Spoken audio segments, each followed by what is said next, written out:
It is Saturday evening, April 25th, 2026. Inside the Washington Hilton's Grand Ballroom, one of Washington's most celebrated social traditions is underway.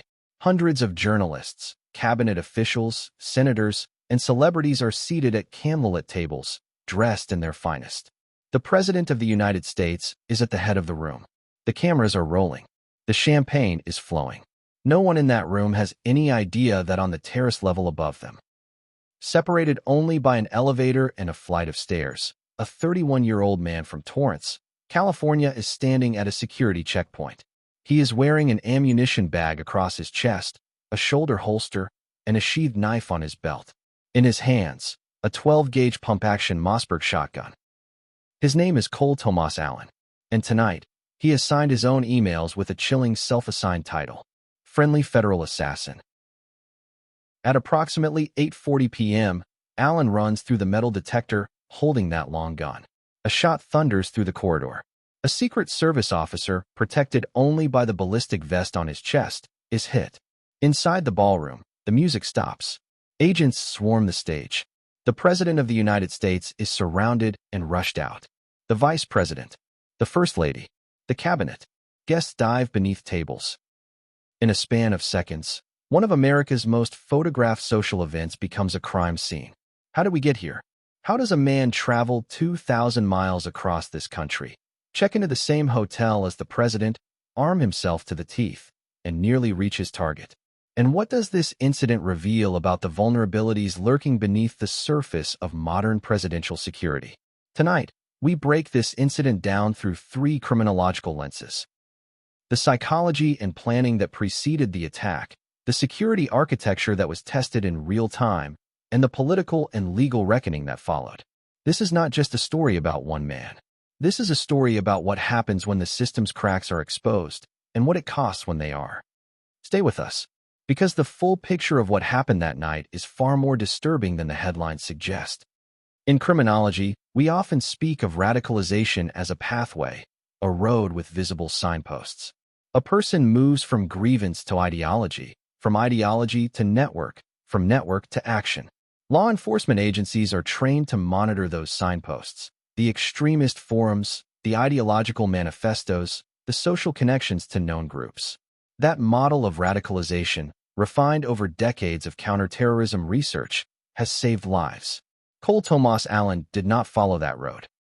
Allen was, by most outward appearances, an ordinary young man. He was a part-time tutor for a test preparation company.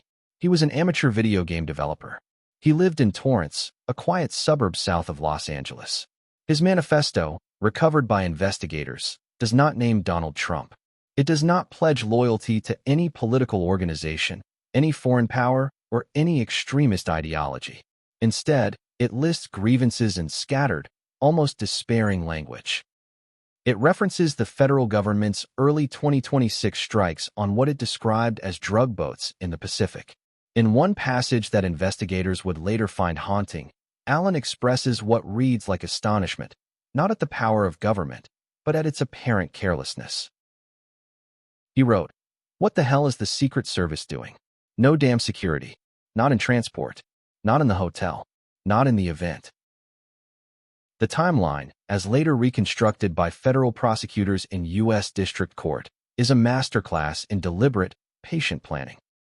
Now, the facts make it very clear what this intent was. You may recall that it was on March 2nd that the president indicated that he would be attending this public event at the Hilton. And on April 6th, that's when Cole Allen first made a hotel reservation at the Washington Hilton for 3 nights, the 24th, the 25th, and the 26th.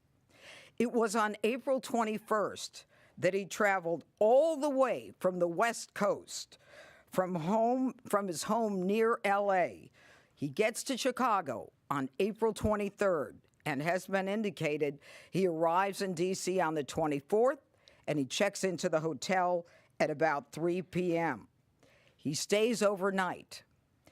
He is very much aware that the president and the first lady entered the ballroom at 8 p.m. And it was at 8:40 that he made a decision to rush the ballroom.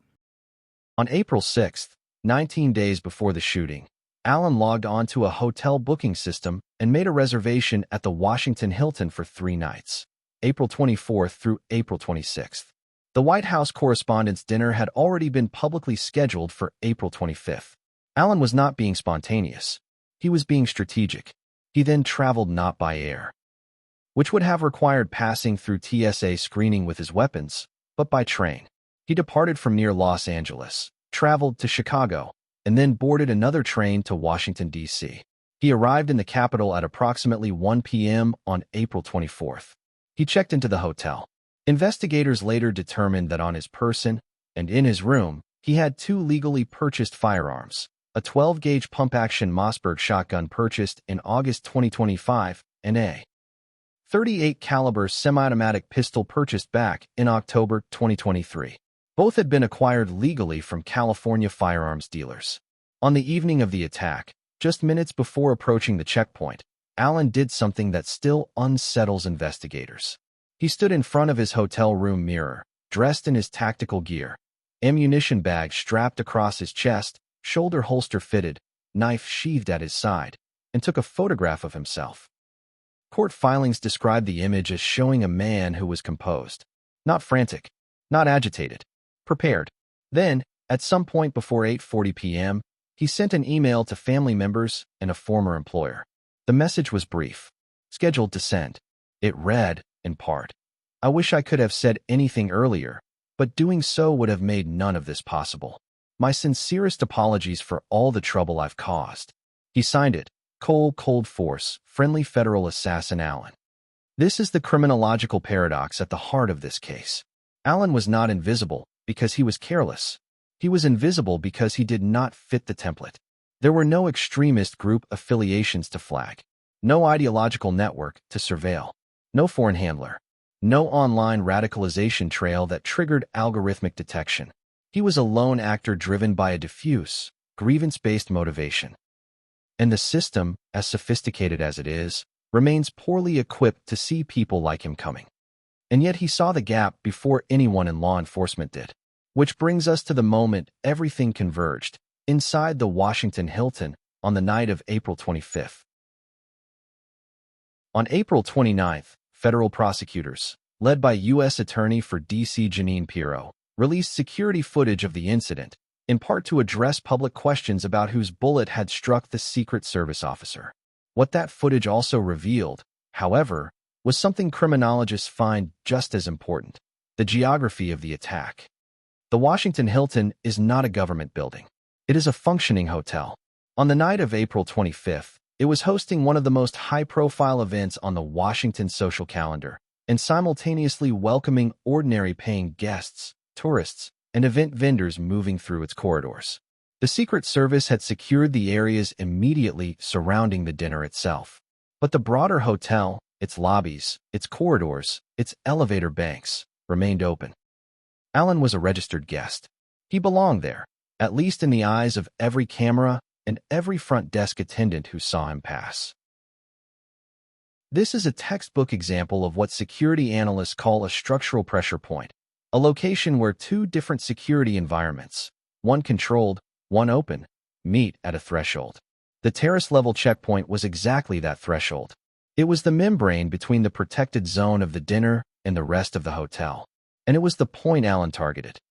Before the shot, before the sprint, before any human in that frame processes what is about to happen, watch the dog. A K-9 security unit can be seen reacting to Cole Allen not once, but twice, as he moves through the corridor toward the magnetometer checkpoint. The dog moves toward him. It pulls. Its handler holds it back, and they continue past. That moment lasts approximately 3 seconds on camera. In criminology, it may represent the last available intervention point before the entire security architecture was tested at once. K-9 units deployed at high-security events are not decorative. K-9 units are trained to assist law enforcement and public safety officials by utilizing their superior senses for detection, tracking, and protection. Their primary training includes locating narcotics, explosives, or illegal substances, apprehending suspects, searching for missing persons, and protecting officers. What the dog detected we cannot state definitively. What the footage shows is an animal communicating threat and a human operator, for reasons we cannot fully know from video alone, choosing not to act on that signal. And that is a fair forensic caution. But what it undeniably represents is a divergence between animal instinct and human interpretation. At the precise moment the outer perimeter needed both to align. Seconds later, Allen ran. He came through the checkpoint at a run, shotgun in hand, pointed toward the officers at the screening area. A Secret Service agent drew his weapon and fired. The DOJ slow-motion footage, with white circles marking each discharge, shows the agent firing 3 times in rapid succession. Allen fell.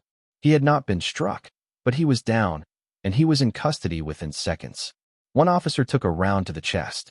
His ballistic vest held. That was the outer ring.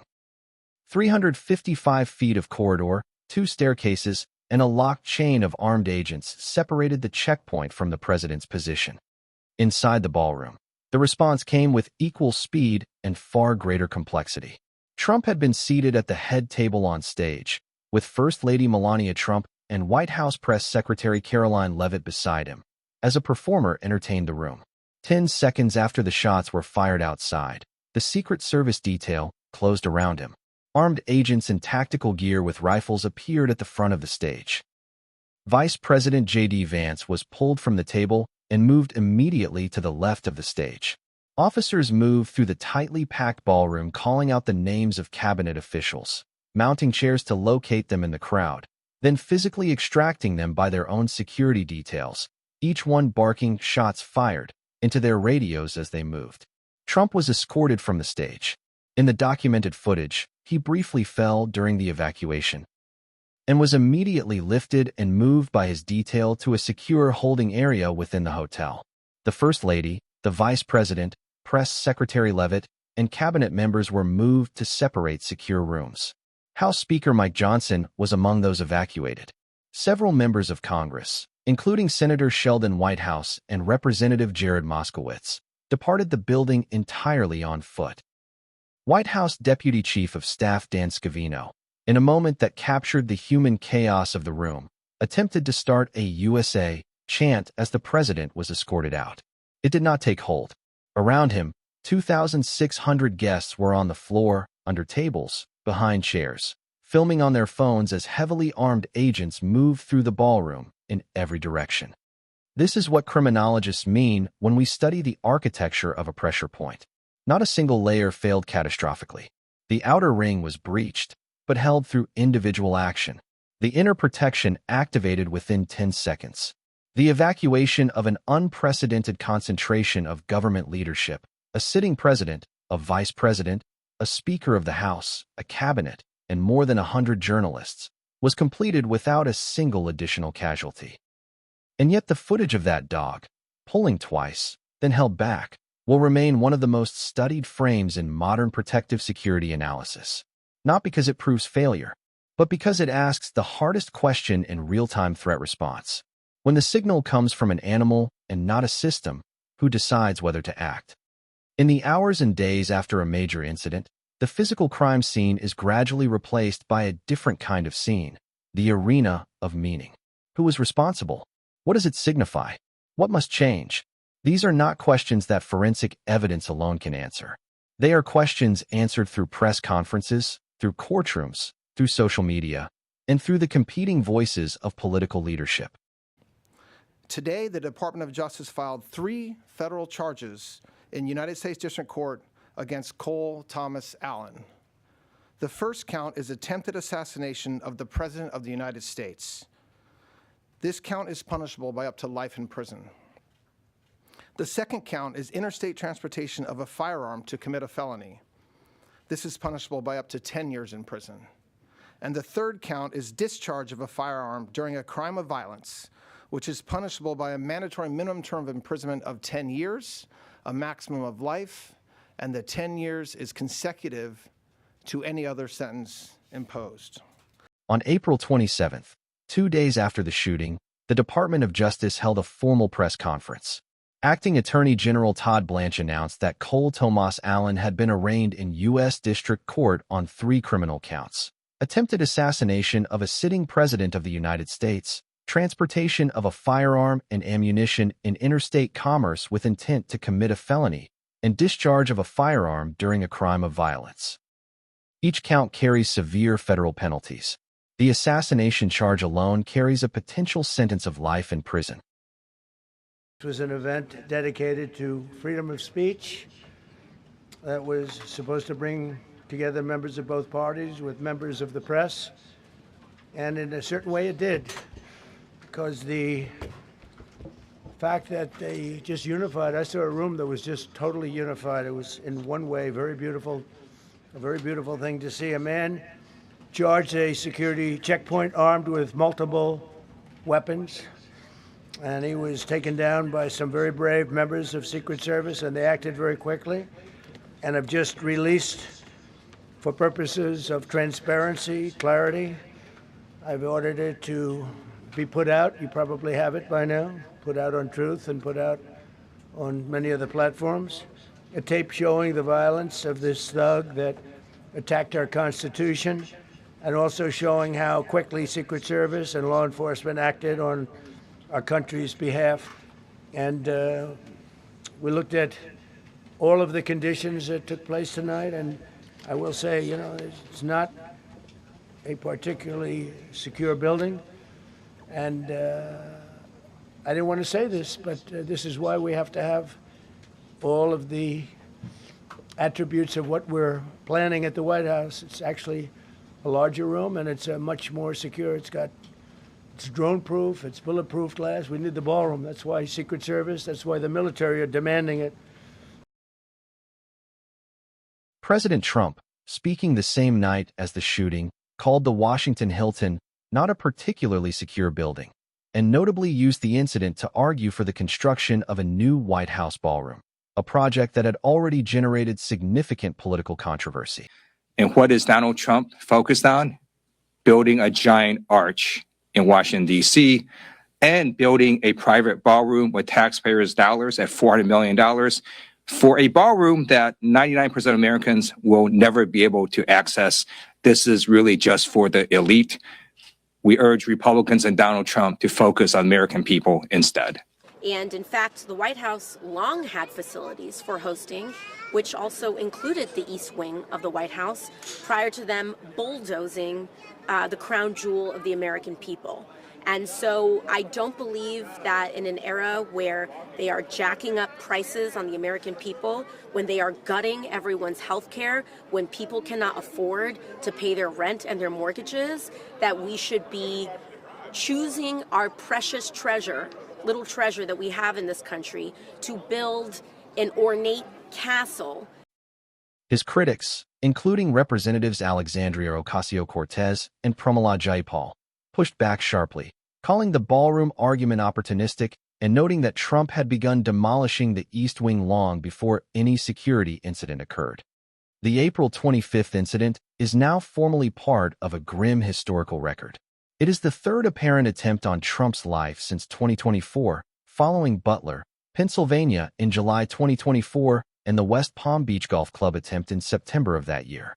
It is also, with a dark historical echo, the second apparent assassination attempt at the Washington Hilton, the first being the 1981 attempt on President Ronald Reagan, in which John Hinckley Jr.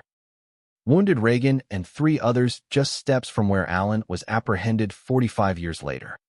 If this analysis added value, like and subscribe. It helps this channel reach more people who want real forensic insight, not just headlines. Share this with someone who watched the news coverage. Then comment below, what moment in that footage hit you hardest?